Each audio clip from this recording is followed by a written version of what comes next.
Oh yeah, so 3, 2, 1, go. Bonus episode, kind of. I changed my shirt to make it look like I'm in a different podcast than the BJJ episode. Yeah, it's fine. But everyone knows now. It's the same day. It's just a little bit later. So we're here with Harley and CJ. I don't actually know your guys' last names. CJ Wilkening. Wilkening. Yeah. Harley Pescosolido. Yeah, you can pick them harder. Pick a harder name. So this is kind of an episode where I was glad to catch you in time. I didn't know when you were leaving. After I talked to Todd, I was interested more in talking to you guys. Not about anything in particular, but I was curious about, maybe some perspectives you have on training. I know you guys were shooting to be a team at the CrossFit Games this year. I think to be even in serious pursuit of that, the mindset that you probably have to adopt and just the lifestyle you have to live nowadays, CrossFit isn't really done passively. And any sport on a professional level is not done easily.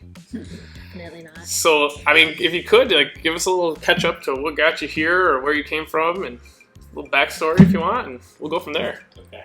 So, I was living in Atlanta. I was training full-time on-site at Training Think Tank. I had the pursuit of being on a team. We had competed on a team at Sanctional a couple of years ago. We went to the Lowlands event, which is in the Netherlands. As a team, it was myself, CJ, and Marissa, and one of Todd's other athletes. You guys just heard from Todd on your other podcast. And Marissa, you guys will hear from about nutrition in a few days or tomorrow. We'll meet with her, so her episode will probably be the following week. It'll come out on our page, but yeah. So you guys are hearing from all sides of this team dynamic, right? Todd was the coach, Marissa was another member of the team, and we competed at the Lowlands event a couple of years ago. It was 2019. From there, we sort of parted ways. COVID happened. We didn't get to do events in 2020 because everything was canceled. Mm-hmm. We did a qualifier, and we were planning on doing the West Coast Classic in 2020. That just didn't happen, of course. And so then from there, once the season changed, the structure changed again, and we had to be all in one place. Todd was sort of pulling people from his client spaces and recruiting them to sort of come out here and try to do something together. And it seemed like a long shot. We didn't really have exact roster of who was going to do it, who was really committed to the process, and some people weren't as committed. And we gathered here and we gave it our best shot, and the stories unfold. So CJ, what's your side of it? Yeah, so I have been one of Todd's athletes since 2014, I think, technically. So yeah, I've been working with Todd for a long time. So we did Lowlands in 2019, and then COVID happened, and we went, so I was living in California at the time, at kind of where Todd and Marissa were before they moved out here when COVID sort of hit. Mm-hmm. So I stayed in California. I was working full-time in medical device sales. And then, when this, I guess, sort of unique opportunity presented itself, it was a difficult decision. There were a lot of pros and cons, but I ultimately decided I quit my job and moved out here by the right at the deadline for the competition season this year, to just kind of give this go all in basically. Yeah. Mm-hmm. And it's a little disappointing to not qualify for the semifinal, but ultimately I don't have any regrets. We did everything that we possibly could that was within our control, and that's all that you can really do. So I'm really proud of the effort. I'm happy with the decision, even though it seemed kind of drastic. But if there's ever a time to quit your job and move across the country and try to do this fitness thing. Yeah, that's interesting. That's ballsy, partly. But I think that's an exciting piece of just being alive, is to take a chance like that and give it a shot. Now you've got an entire story you could share. Yeah, and definitely. The job or whatever you're doing, I can't imagine you were overly attached to it if you quit it for Well, how'd you guys get into competing, though? So, I think to a degree, anyone who likes CrossFit a lot, they end up doing some version of competing, whether it's local throwdowns and different things like that. Benny, are we not asking enough Benny questions? Yeah. But to take it to kind of the next level, was that a progressive process, or did you always kind of want to get kind of where you're at fitness wise? So I started alone in my barn gym in California when I was 19. I had a friend that was into CrossFit. They just talked about it. They showed me some YouTube videos. I drank the Kool-Aid via YouTube and started trying to teach myself as much as I could, right? I dropped into like one CrossFit class at a local gym once, and then just continued the whole YouTube university process and went to seminars and just tried to like self-educate the best I can. And about a year in, I did my first like local competition, saw, I think it was like Wad Rocket was like the California popular one. It's like a database where you could post your event if you were going to have one, and people could sign up through it. So it was like a small scale competition corner. So competition corner is like what all the big events use now. Yeah. So Wad Rocket was like a small scale for local events there. So I just found an event there, went to a local event, and just into it. So from day one, you were kind of like into the competitive side of it? Yeah, I wanted to, right? Because I saw like the YouTube videos, the clips of like regionals and things like that. I'm like, oh, that would be really like a cool accomplishment. And I think it wouldn't necessarily be unrealistic to pursue. And so I did. I was at a sort of crossroads because I got hurt a couple times doing the activity I was doing throughout high school, which was rodeo. And rodeo? Yeah. Like bull riding? I was, yeah. Just, yeah, okay. Exactly. So I grew up on a dairy That's farm. awesome. I am familiar with cows, bulls, all of them, all the animals. But riding them, because I know them, seems fucking insane. So I did that from the time I was like 12 to I got hurt the first time I was 18, and then was in and out of injuries and sort of fighting with the decision to stop, right? Because that was what I did my whole developmental years, being a teenager, and that was like my life. So, So 8-second ride, like out the gate, 8 seconds, jump off, get out of the way. Yeah, that was what sport you did. Wow. Get out of the way, get a score. Is that like a high school sport? Are they like doing that? Yeah, it was high school rodeo. Get out of here! Wait, what state is this?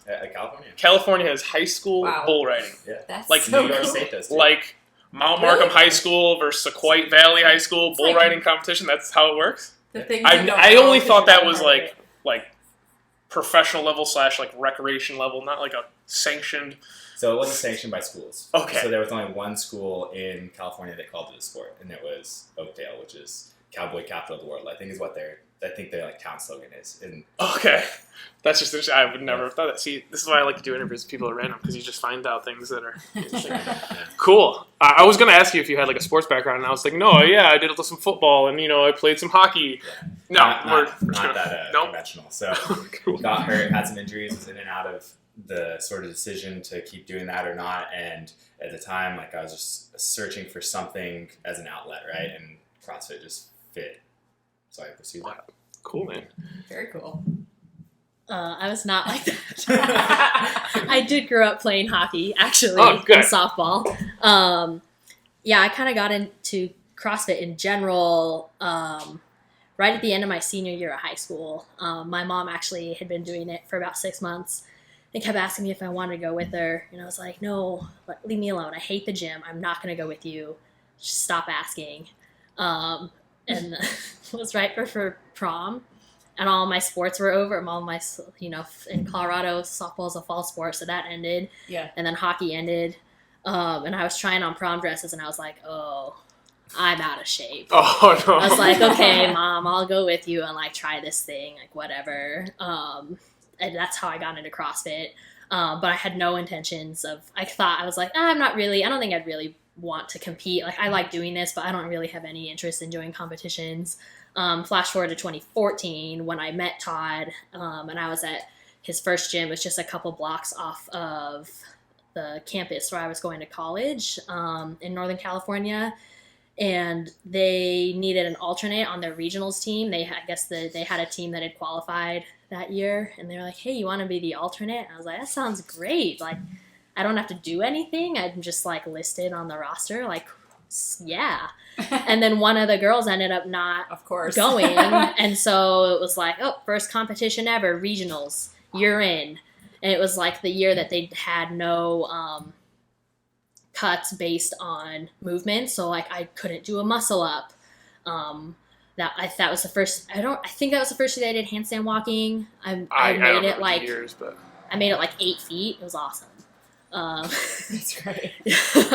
Yeah, so I kind of got like hooked into it. Like it was just like, oh, I guess I'll like be the alternate on your team and then start training. And then it was like, oh no, like you're in, like you're on the team now. Like you have to compete. It's 2014. 2014. So I think that's like the same infamous year where like Katrin had her breakdown at like probably regionals and like couldn't climb the rope. There's a whole dramatic story that inspired her to become champion. Yeah, you're right. I think that was the same. Just for perspective for anyone listening to this, probably interested in CrossFit competition at this point. So and then I kind of just like I said, it's been since 2014. I've just been training with Todd now. Cool. So I just like never stopped. So before that, when you were fit enough to even have somebody ask you, were you just doing like classes at a gym and just normal, hey, follow the program? Yep. Constantly varied functional? Yep.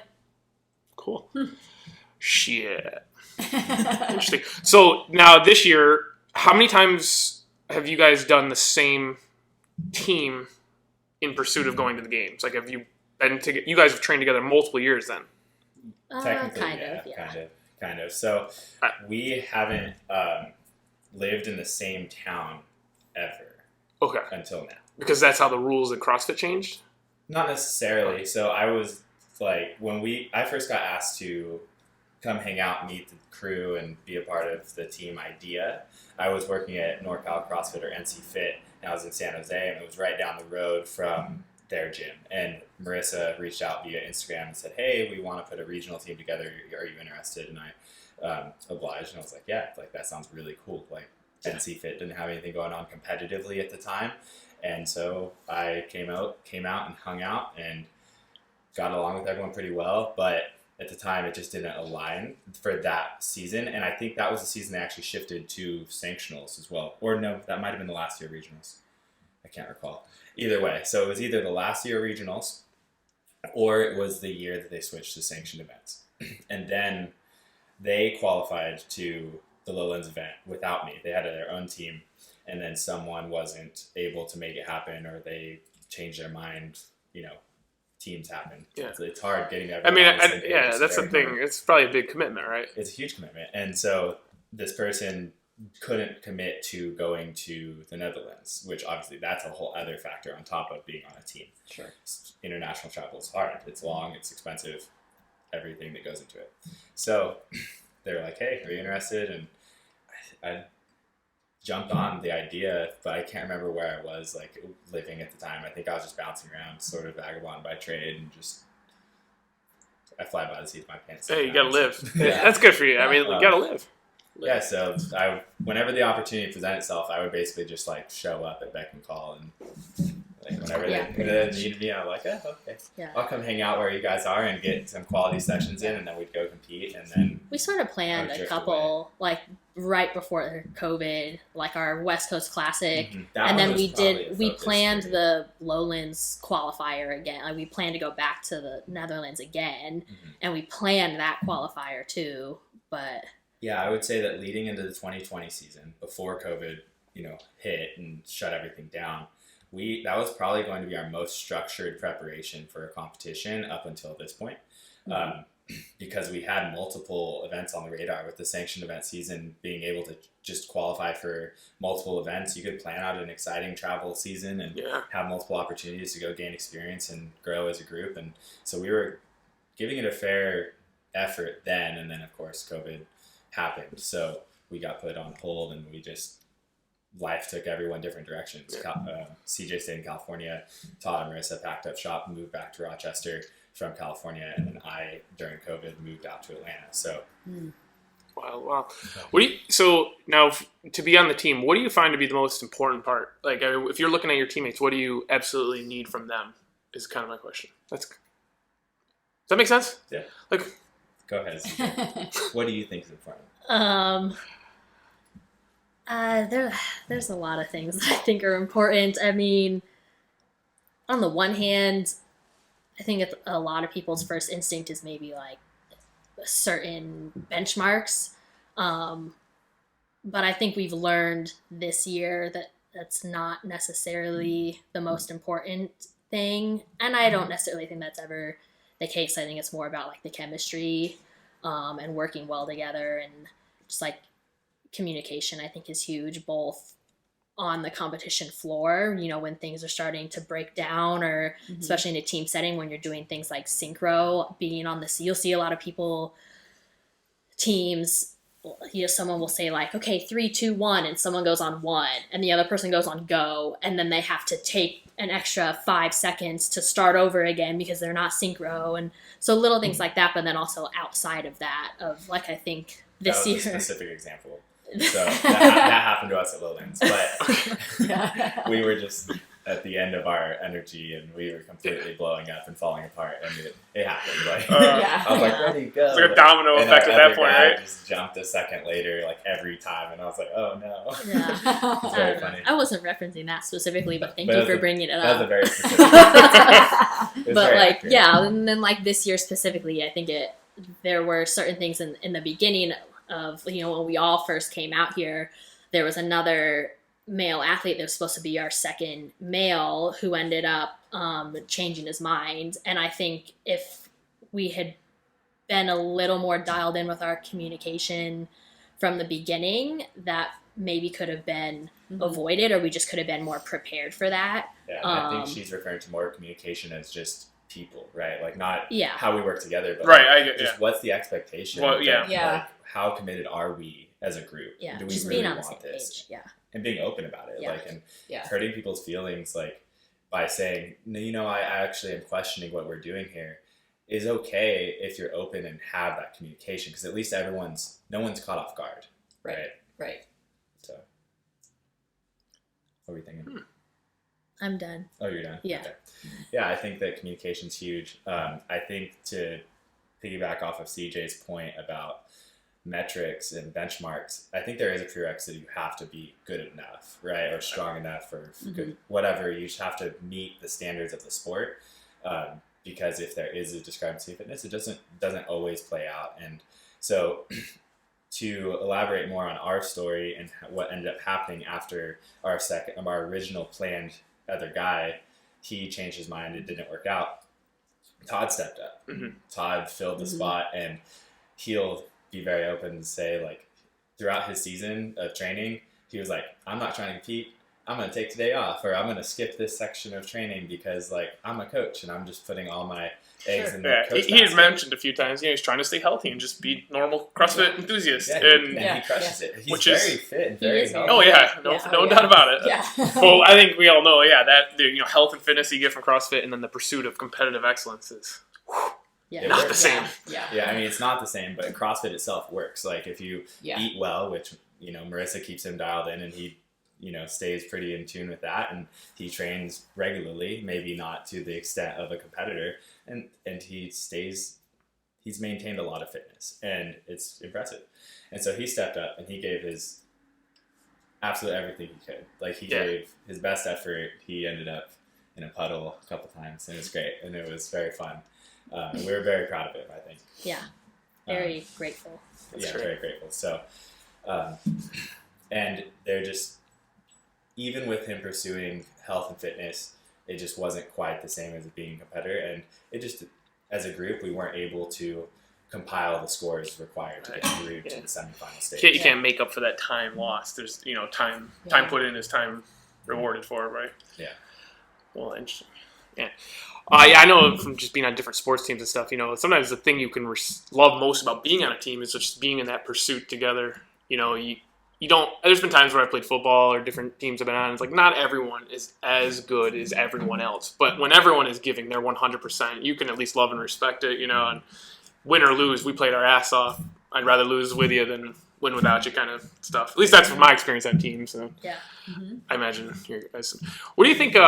What about some of the intangible stuff? I'm kind of curious about your thoughts on that. Like, Tom Brady, for example, is a sports figure, or even Rich Froning. Every team he's on, it's not just Rich. It's the he has various teammates every year. They just keep winning, and I imagine there's something intangible about him or Brady or people like that that sets them apart, keeps them winning. Is there anything particular you think stands out, like on a CrossFit team or just in team in general, in that area? I mean, yes, I guess. Speaking from personal experience,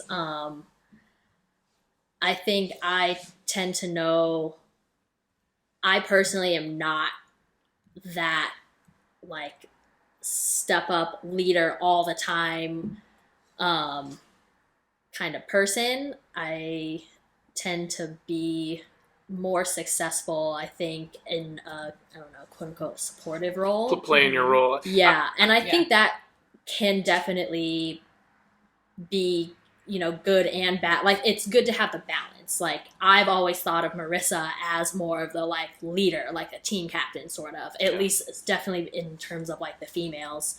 But there are times when I'm like, okay, now I need to be responsible. Like, I need to step up because like maybe it's a gymnastics heavy workout and we're doing synchro stuff, and that's a situation where I just know personally with Marissa, it's just that specific setting. It's like, okay, this is one where like I need to step up and I need to be more of the like leader role. And it's, you know, if there are too many of like those kinds of roles or people, I think they actually can like butt heads. Oh yeah. But on the opposite, like if there are two CJs on the team, it's like we're probably gonna be like, oh, are you okay? Yeah, I think I'm okay. Are you okay? Oh yeah, okay. Well, we should go. And it's like you just wasted 20 seconds. Like, what are you doing? I get what you mean. I always I refer to it like the soldier role. Like sometimes I've thought I'm similar in the way I think of myself. It's like, I guess I found myself in some leadership positions at times, but I didn't always plan to be. I didn't want to be. It was my intention.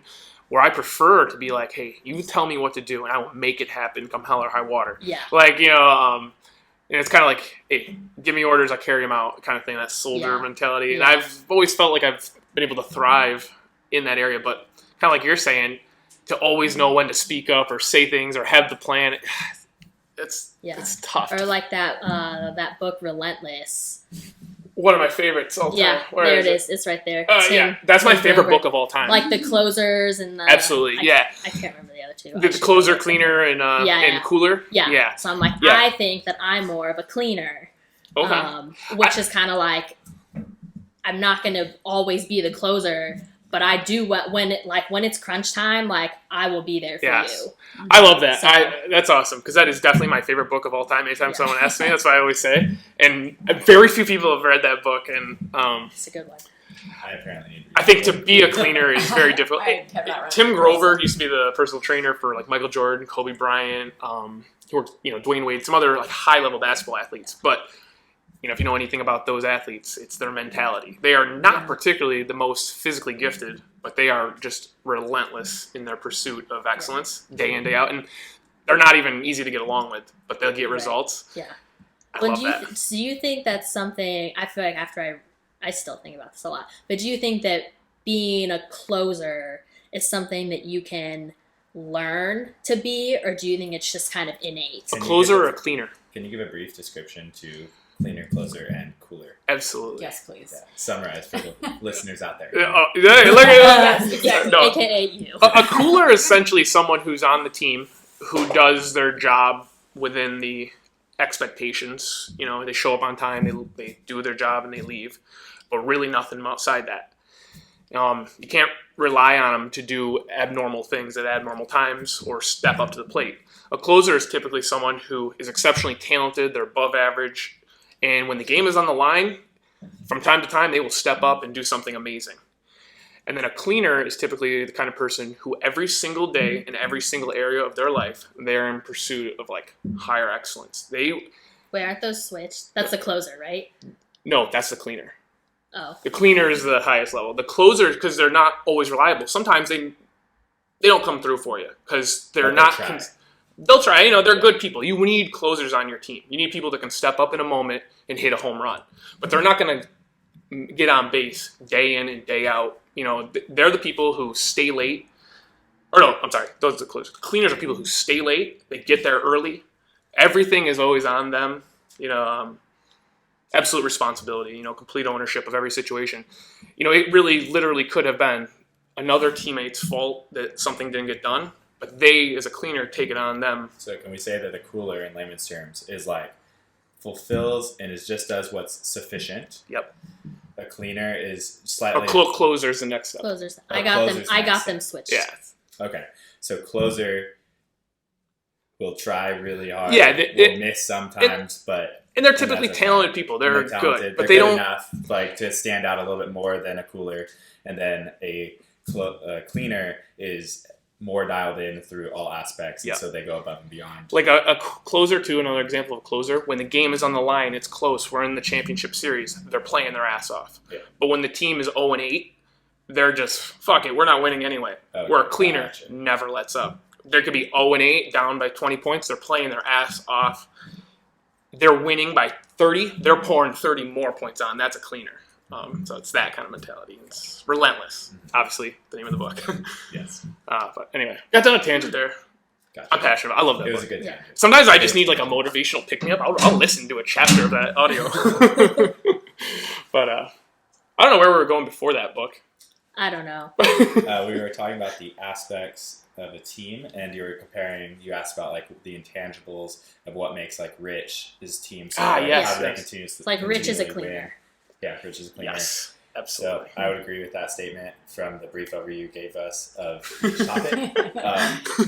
I think the fact that Rich keeps winning, obviously I don't know exactly what he does with his team, but the consistent aspect of that team is Rich. So, and the environment, right? He sets a high standard. He expects everyone to fulfill their duty and to give everything they have. And he also picks exceptional people to be on his team. Yes. Yeah. So he surrounds himself with excellence, right? And then they train together in person indefinitely. And there's no exception to that. And so they're just more prepared than anyone else. Yeah. Consistently.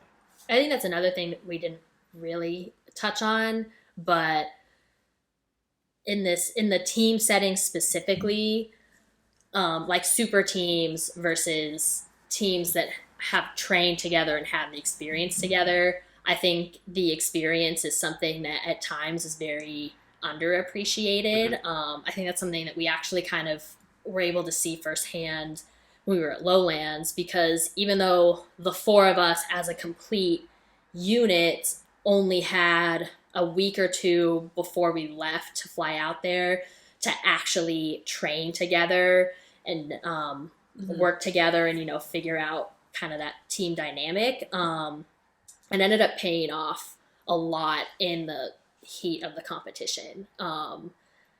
And then, I mean, just the time you'd spent together made a big difference. Oh, yeah, because it's like, okay, four very strong individual athletes aren't necessarily going to be the best team. They're not necessarily going to win when they come together because they don't have that experience working together. Again, maybe they all have that. But you just said we only had a week together or 2 weeks. So that's not like extensive amount of time. Would you say that the quality and the amount of time we spent together in those 2 weeks and the amount of communication we had? Yes. Yeah. So and we had camaraderie. Yeah.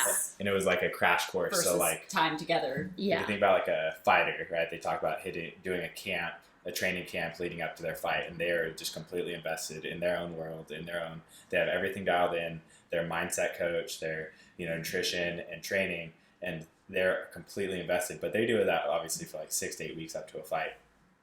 It's very dialed. We had a very short time for that experience specifically, but that's sort of the same outlook of what we were trying to do this year. Is we were trying to be within the confines of the rules, be here before the deadline. We were, and then just literally we live together. Yeah. Like, we live. I stay in Todd's guest bedroom. She stays in Todd's in-laws' guest bedroom, and our other male that was going to be here was going to also stay at Todd's house as well. And we train in Todd's garage gym. So and that's what. Hey, that's an affiliate. Yeah, it's a legit affiliate. It is an affiliate. It's great. What is this affiliate? We were talking about that when we did the podcast with Todd. What was the name of it? CrossFit Curry. Oh, that's right. Yeah. Oh, do you guys work at all, or do you train full time, or? She trains full time now. Well, she's a professional athlete. Now. Well, no, I'm not getting paid for this. That's true. Yeah, I get paid. Yeah, I am not getting paid for this. She's a professional. I know people who professionally play video games by that standard. If you're not getting paid for it. No, I don't have it. I quit my job to come out here and make this my full-time thing. Now that this competitive season is over, I'll start looking into other job opportunities. I'm more of a I personally, I think a lot of competitive athletes tend to just work within the like CrossFit industry or fitness industry. Personally, I kind of like that it's my hobby and it's not also my profession. Yeah. Even though it is something I'm, obviously passionate about, it's just not something that I necessarily have any interest in making my profession. There's like a little bit of overlap. Like I was in healthcare before this, so there's some, I guess, a little bit crossover there. Sure. But so I'm interested in continuing to work in the healthcare field. But yeah, I kind of like that my profession and my CrossFit are they're kind of separate. Yeah. My profession, is personal training, CrossFit, everything. But sometimes when I get away from it, I realize how much I love doing things not it. If that makes sense? Like doing CrossFit competitions are great. Running classes, being in the gym with clients is like fun and exciting. But when I like pick up game, ultimate frisbee, or whatever, beach volleyball, it's like the most. This is amazing. We should do this every single week. Like you forget like how much other athletic pursuits I can think are even more more exciting. I mean, you're talking about CrossFit being the sport is at the top of the pyramid. Doing other activities. Try and play the sports. I would imagine that too many people would get caught up in CrossFit and like doing CrossFit and more CrossFit is all they do for fun. And I think a lot of people are missing out at times. Yeah. Well, it's a little different. You're pursuing this as a, I guess on a professional level for all intents and purposes, right? What's that? But if you don't enjoy what you do. Right. That's the issue. It's like people will like run their head into a wall over and over again to pursue a goal and then they get burned out. Oh, yeah. So people discuss like their why on a regular basis, right? Or a lot of coaches will discuss like finding your why, like what motivates you, what drives you to pursue a goal. And I don't have one other than I enjoy doing it, to be perfectly honest. Which, I mean, I'm sure there's more to uncover from that, but... Sure. Have you dug the layers deep? Have you gone 7 layers deep to figure out why? I don't 7 questions. I don't eat 7-layer dip. You don't eat a 7-layer dip? You're missing out, right? I mean, you can have a fast Fran time, but I mean, 7-layer dip is a different experience. Yeah, whole new thing. I think that pursuing something that you enjoy for the sake of doing it because you enjoy it, there's something admirable about that in itself, right? Whether or not you get the glitz and the glamour, you get the qualify for semifinals, the games, you achieve this goal. Like I think there's something special in the pursuit of it, and being relentless to the pursuit. Yeah. No, absolutely. Yeah, for sure. I think that in some ways, like at least mentally, if not actually, that's free. That's freedom. Like that is you choosing to do what makes you happy because it makes you happy. I mean, everyone does a lot of things in life, and maybe circumstances you have to, but they do it because they have to, or because they're supposed to, or it's you take a job because it allows you to do the other things that you actually enjoy. Where, to just do the things you enjoy because you enjoy them. I mean, that's ultimately what everyone wants to do. If you didn't need money, if you didn't need to do whatever, then what would you do? Fortunately, I happen to be in a similar boat where I'm like, if I had all the money I ever needed, I would just probably train people for free because that's what I enjoy to do with my time. But it took a while to figure that out. A couple ups and downs along the way. So, I mean, quitting your job and just suddenly pursuing CrossFit, that's late. It'd probably be scary, but do you put any thought into what your motivation for that or what makes it so compelling to do that? I mean, there were a lot of considerations, but ultimately it was kind of it was almost just almost best summarized as just YOLO. Yeah. Okay, that's fair enough. No? Fair enough. I was just thinking, I'm like, she's not very risk averse, apparently. Yeah. No, I mean, I tend to be a pretty responsible person. Like, it's probably the most quote unquote irresponsible thing I've done, but I'm like, I have I have savings, so I'm gonna be financially okay for these next few months. So then why not? Yeah. But yeah, I mean, it really came down to, okay, I invest all of my free time into training and recovering and my nutrition and all this stuff to pursue this goal. And if I don't take this opportunity, what's the point? not that there wouldn't be more opportunity if I had stayed. I think, Sure. There still would have been plenty of opportunity out there. More was just this particular, kind of how it all came together. It was like, oh, this particular group of people, like, they're the people that I would quit a job and move across the country to live with and compete with for a few months. And it's like there will always be a career to go back to. There will always be a job. Totally. But I'm only 26 years old and young and, vibrant. Yeah. Young and fertile. Wait, no, that's not it. I mean, kind of, but that's not really related to CrossFit, I guess. But just reporting to the HR department. Our podcast finally canceled. Oh my gosh. How many episodes have you filmed? Yeah, this would be This will be number 6. 6. And you're already canceled. Yeah, we're lucky we made it this far. You guys don't understand. I have a sick sense of humor. It's because I edited out all of the inappropriate. No, come on, no. But, Maybe. No, we've been Maybe. on our best behavior, truly. Good. So Yeah. that's all good. But yeah, I mean, it's just like, well, I'm 26 years old. There's so much time to go back to a career. I have enough experience. I can get back into the industry if I want to. All the support from my family and my friends and even other coworkers. I don't think I had a single person say like, are you sure? I think that's a really bad idea.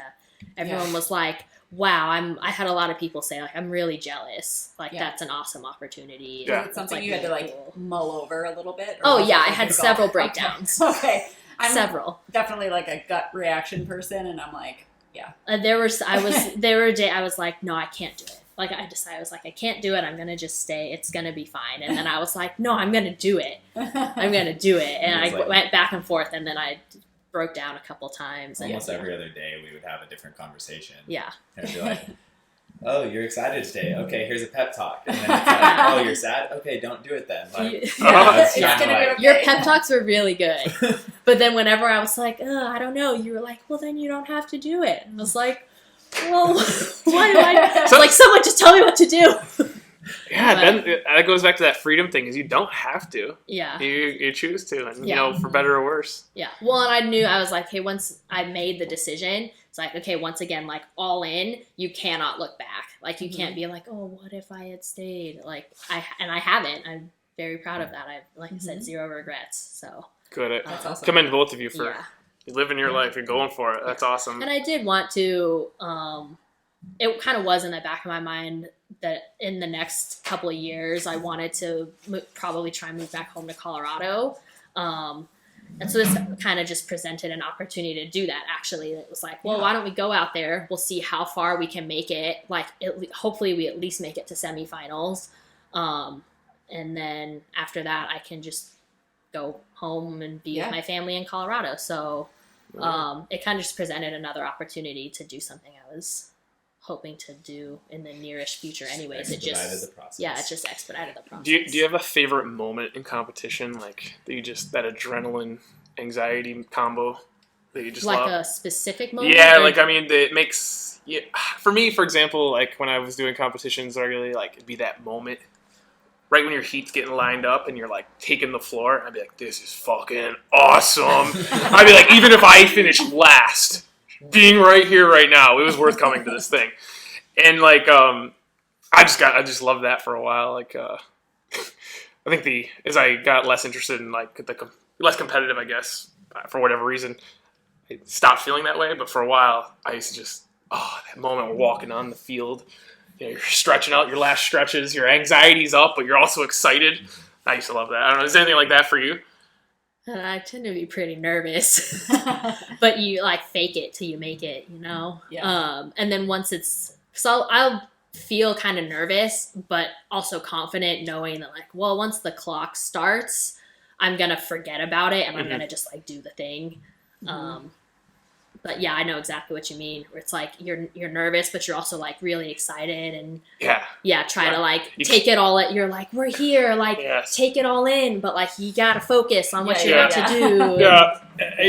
You can see the entire crowd, but you can't see any one person.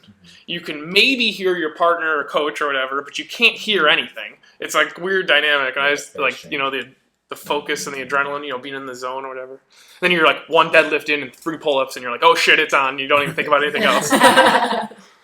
Yeah, so I personally have an instance where I went out to Granite Games with a couple of friends. We did a team of 3 RX males, and we missed the elite division by like a few spots in the qualifier.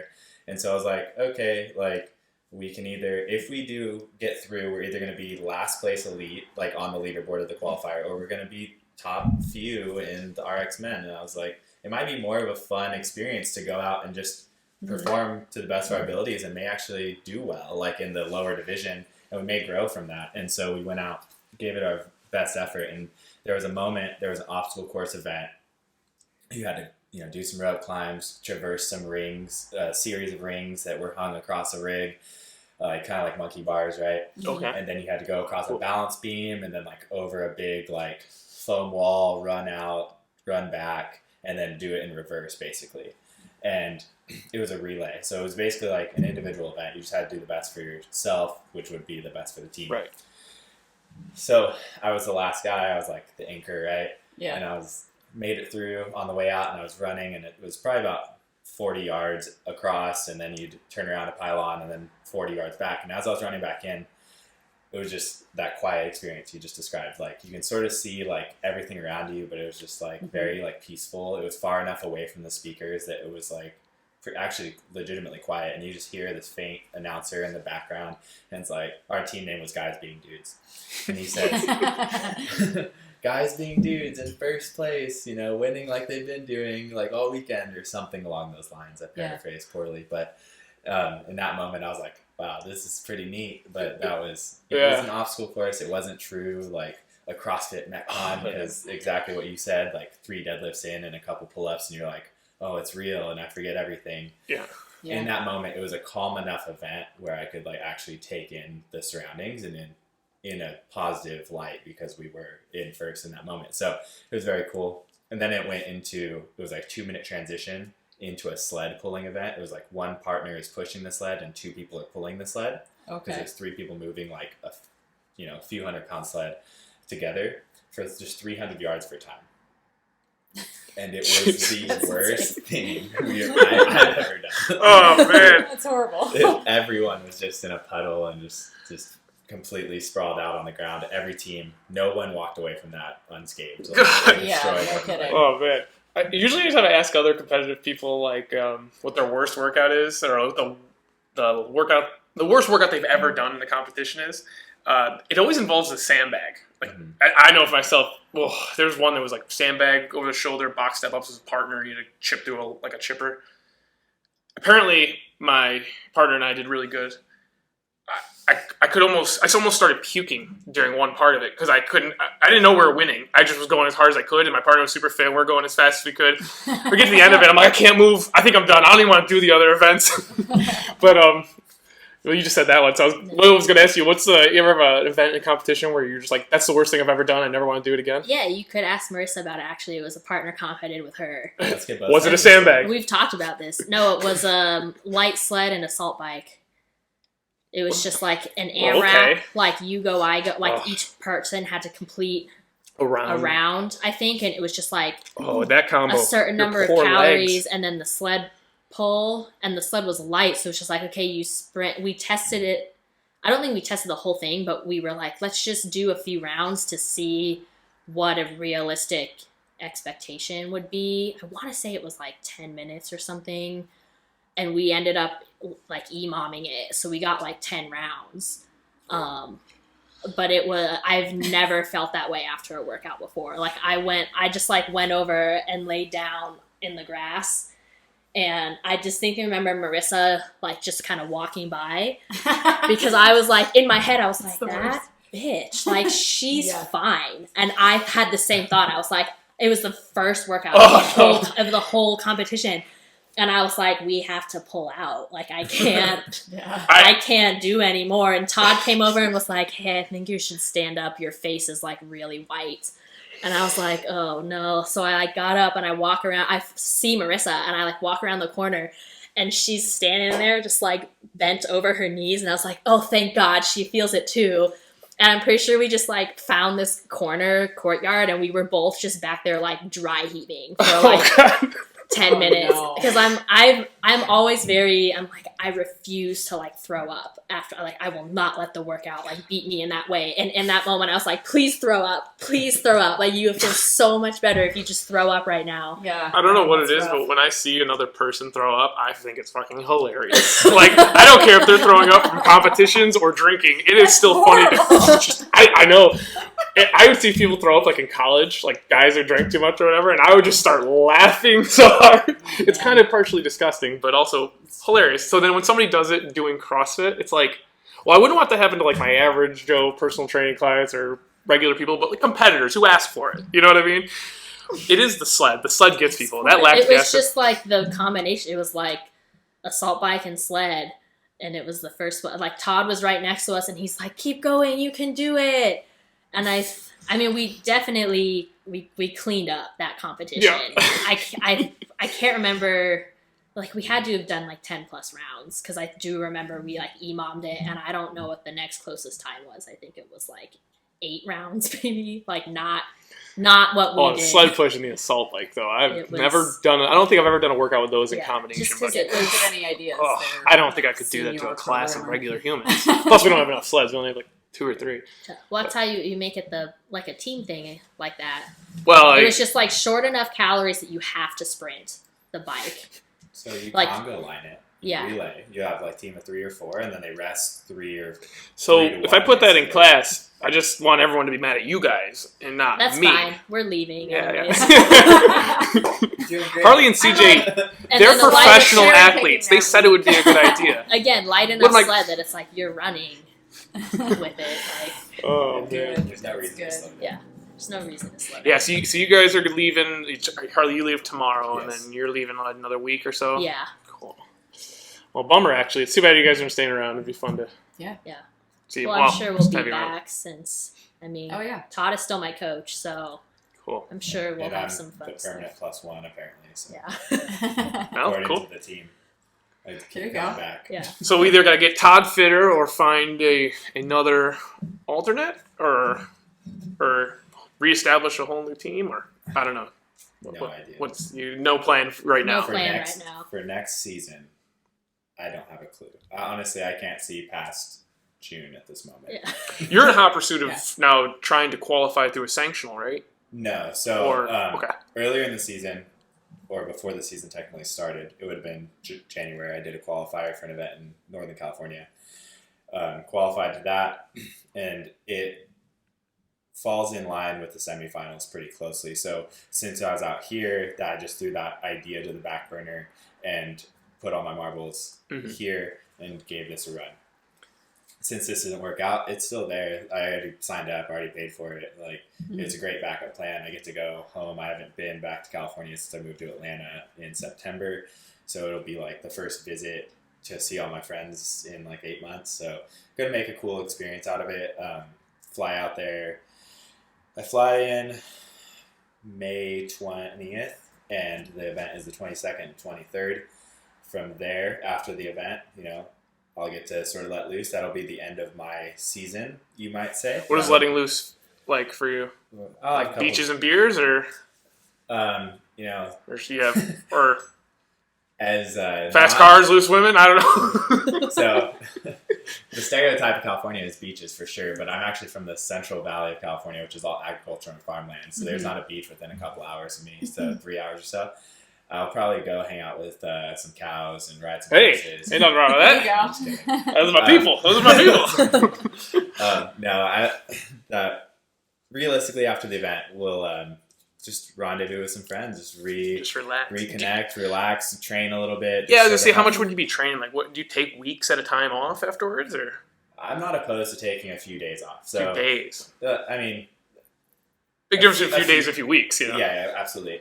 When I say a few days, that's completely off. Like, I will completely just decompress, allow for some recovery, and then I'll ease back to it and just do something fun. It's like, since I'll be in my hometown area with some friends, like, I'll just jump in with what they're doing and do it at a half-ass effort. enough. I mean, as much as I can, right? Like, Right. Yeah, sort of totally. I think sandbag the a little bit. compulsion of a competitive person, you just want to keep going, pushing that pedal. Yeah. I mean, with the old crew, you know, Yeah. they bring out the best in Oh, you. yeah. So, Yeah. especially we're like, oh, have a beer. No, Oh, let's do a workout. It's Yeah. like in that order. Oh. Yeah. Two things I don't like to mix: my drinking and my working out. Like Yeah. if I'm gonna have a drink at all, I am not looking to labor during it. That group of friends is not opposed to having a good time. So, Yeah, I'm sure.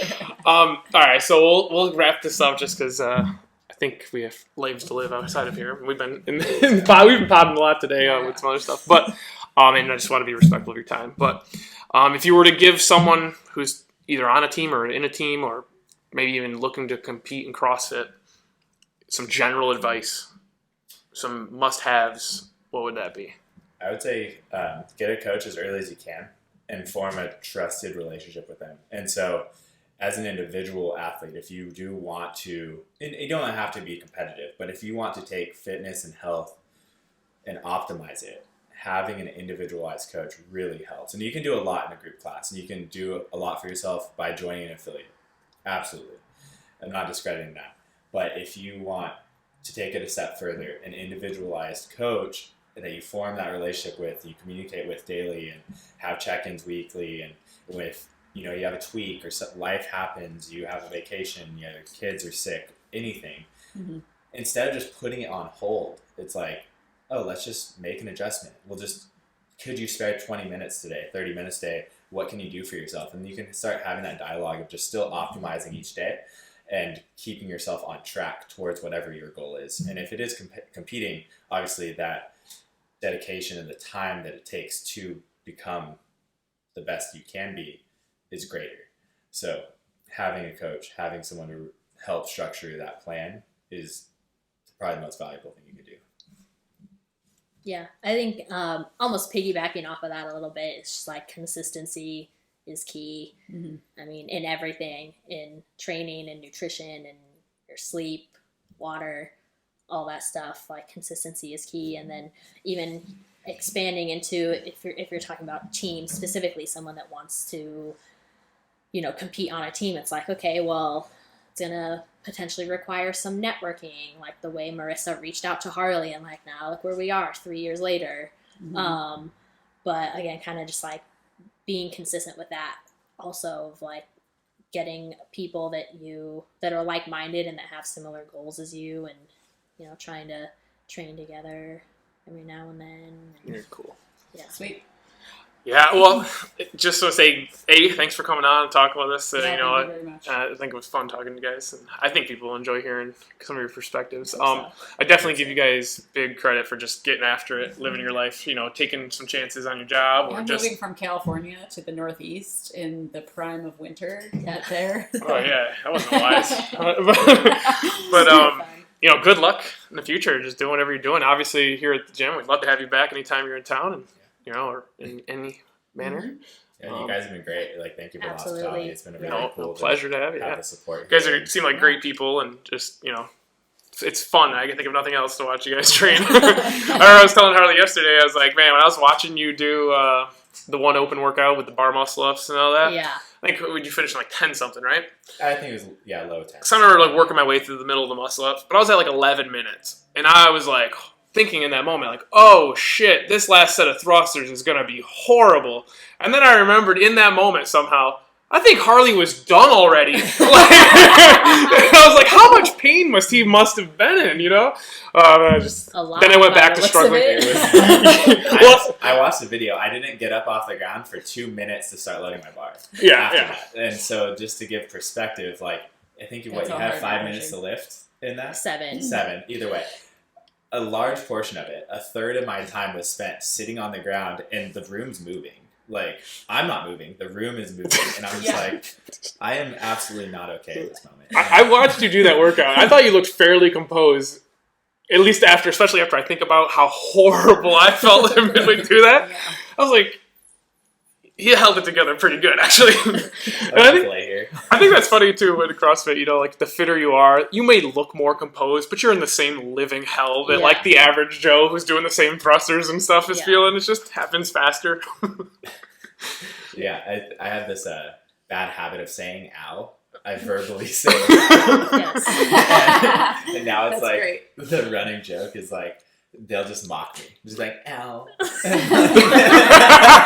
I almost did when you were like, "Oh, you look pretty composed." I was gonna be like, "Ow."